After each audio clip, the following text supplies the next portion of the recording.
name is Gatdula. You can call me Wendz. I am a follower of Jesus, recovering from my sense of worthlessness and alienation. I grew up with 4 kuyas and 1 ate, only to find out later that 3 of my brothers have a different mother. My mother loved them as if they were her own, so I didn't know any better. I have an absentee father. I only saw him during weekends, as we were his second family. I admired him because of his commanding presence and also because I saw him as an expert in many things. Though he can sometimes be a perfectionist, I am grateful for how he guided us and disciplined us into becoming decent human beings. My mother is a wonder woman. She is hardworking and responsible, making a living here and there to make sure we have all that we need and more. She is selfless and very nurturing, sometimes to the point of being too tolerant. Though I seldom see her because of her job, her mere presence brings me comfort, peace, and security.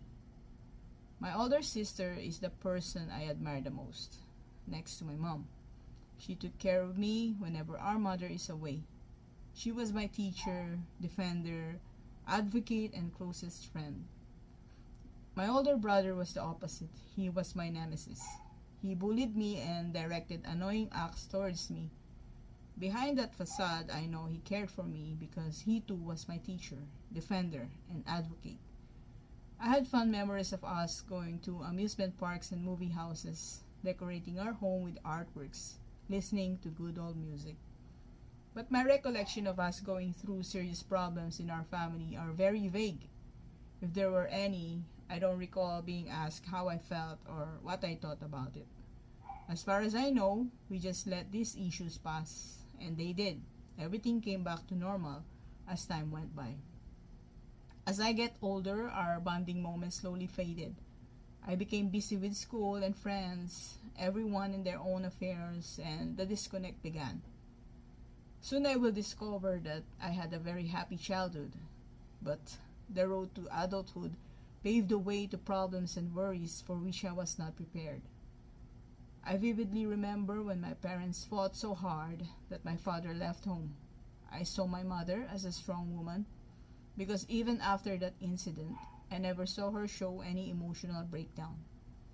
Like she didn't need any consoling from us.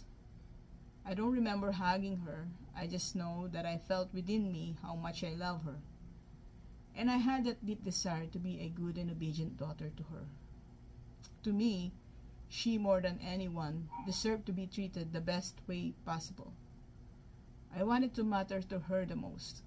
I always craved for her attention, but there's not much I could do for her. Our family sure knows how to enjoy, but life is not all about fun.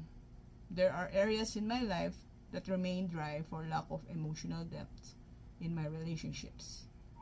When faced with conflicts and troubles, I would simply try to ignore them and isolate.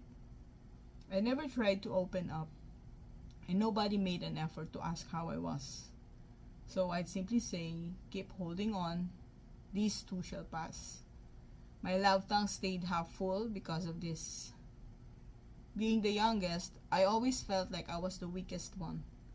Like nobody needed me and that it was me who needed everyone. I got a hand from everyone. It almost felt like I was a burden to them. I had to step up for me to matter. I made sure I am ready, willing, and able to assist or contribute if someone needed my help, but stayed aside when it seemed like I am not needed. I recall a time during my first year in college when I forgot my project at home and asked my mother to bring it to me in school. I loved how she didn't hesitate, but she told me she was late for work because of me, so she reminded me not to do it again. But after that, we ate early lunch together at Rock's, and this place held a special place in my memory bank till now. This is not the first time I asked my mom for a favor, and countless are the times that I have let her down. There were times I saw her cry because of me. Since then, I've had this strong conviction against anyone suffering or hurting because of me. I've become diligent and organized, always making sure I won't cause trouble to anyone. I've become an imperfect perfectionist. I also became sacrificial because of my mom's example. I learned to be independent, at least in principle. I am caught in this tight spot where I am fully aware that I cannot do everything on my own, but being dependent meant someone will have to sacrifice their time and effort for me. So I isolate whenever I can, while also longing to be noticed and needed. I didn't know how to make friends. As far as I can recall, all the friends I have then and now were the ones who approached me first. They are all kind-hearted, and not one of them is a troublemaker. But it remains to be true, our friendship was all about fun, without much emotional depth. My ate, she is the only one I consider my best friend, as she is the only person who knows how to express care and concern the way I wanted. For the longest time, I look up to her, and she has been my model for Christianity. She isn't perfect. I witnessed her commit blunders from time to time as a kid, but I saw how God turned her life around. I became a Christian myself because of her. When she left to work abroad, my so-called faith was shaken. It was then that I got exposed to worldly people and practices. I used to think God is an emotionally distant God, just like most of my family. I don't see his face, his reaction, or hear his voice, or feel his embrace when I cry out to him in despair. I never blame God for the unfortunate events in my life. I know he is sovereign, but he also gave us free will. When we make our choices, we reap a harvest of consequences. However, there was a time I questioned what God wanted from me. I don't see him moving in my life. To me, at least it seemed that way. I saw myself as someone whose life lacked meaning or purpose. I'm not good looking like my brother, or an academic achiever like my sister. I often found myself overlooked like a spare tire. I am fascinated by the transformed lives of many Christians and amazed even by my ate's own journey of faith. But why does mine feel dull? I even cried out to God, "Here I am, Lord, please use me." But I didn't hear from him. He was distant, and I still feel useless. I simply let the days go by telling myself, like I always do, "Your time will come. God knows what he's doing." Call it spiritualizing or minimizing. It worked for me. Next thing you know, I'm back to my happy-go-lucky attitude, living life to the fullest. I stumbled upon a world that is willing to give me the delight I seem to have been looking for. I entered into same-sex relationship where my unmet desires of sense of worth and belongingness were satisfied. Finally, I belonged to someone who made me her world. I was happy until the next round of emptiness, pain, despair, and bitterness came in again. There was this void inside of me that no one or nothing can ever fill. The bliss this world can offer is but temporary and hollow.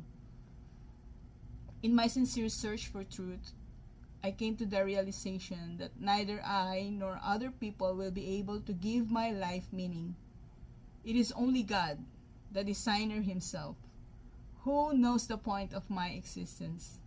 I started reading and studying his word. I never missed attending church, which became my sanctuary. Soon I began to lose focus on myself and centered my life on Jesus. Slowly, I lost that sense of unworthiness and feeling of inadequacy. I joined Glorious Hope because I wanted to know who and what I am in the sight of God. His view of me is what matters most to me now. Going through all the lessons, I have gained significant insights about myself, even to an unexpected degree. I couldn't get my life in order because it was chaotic and unmanageable in the first place. I've always thought of myself as a very rational being, only to discover that I am also guilty of insanity. It was glorious hope that opened my eyes to the reality that I will never get to the destination God intended for me if I go through the same negative downward spiral over and over again. Lessons 13 and 14 were pivotal in my journey to healing and recovery, as they helped me release all the bitterness and resentment I didn't know I was still holding on in my heart. I am forgiving, and I don't normally harbor anger, bitterness, or resentment towards others. I thought this was enough for God to be pleased with me. Also, I've always been very repentant. When I did something wrong, I asked God for forgiveness every time.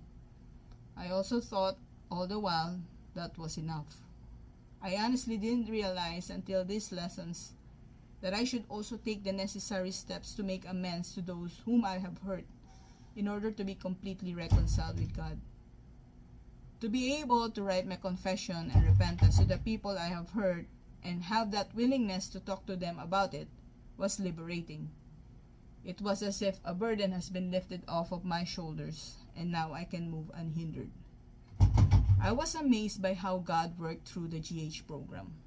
The issues I thought were behind me showed up one by one as I deal with each lesson. I cried every week. It's remarkable because my heart would not have been open to this bitter truth without the program and our life coaches. God, in His perfect wisdom, knew it was time for me to be in the GH program. He used a friend to invite me to join GH. All of these are wonderful, but it is God's ultimate desire for reconciliation, leading to Jesus' sacrifice on the cross, that made my journey to healing possible. For by His stripes we are healed. I recognize though He was God Himself, Jesus needed to take the human form so He can identify and relate with me and I with Him on a personal level.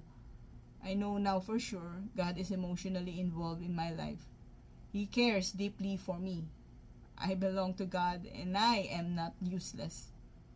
I now hold on to God's assuring words that He was the one who created my inmost being and knit me together in my mother's womb, that I am fearfully and wonderfully made, and that I am His handiwork, created in Christ Jesus to do good works, which He prepared beforehand. This removed the distorted idea I had of Him as an emotionally distant God. Because I know He knows all my pain and hurt, I am able to entrust everything to Him without reservation, thereby empowering Him to transform my life.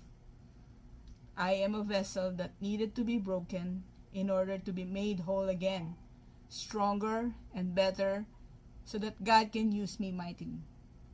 Understanding who I am in the eyes of God enabled me to understand others as well, for we all have the same Maker. God willing, it is my heart's desire to counsel those who are lost and broken, just like I was, and guide them towards the road to their glorious hope, which is Jesus. All glory and praise to my God and King, Jesus Christ.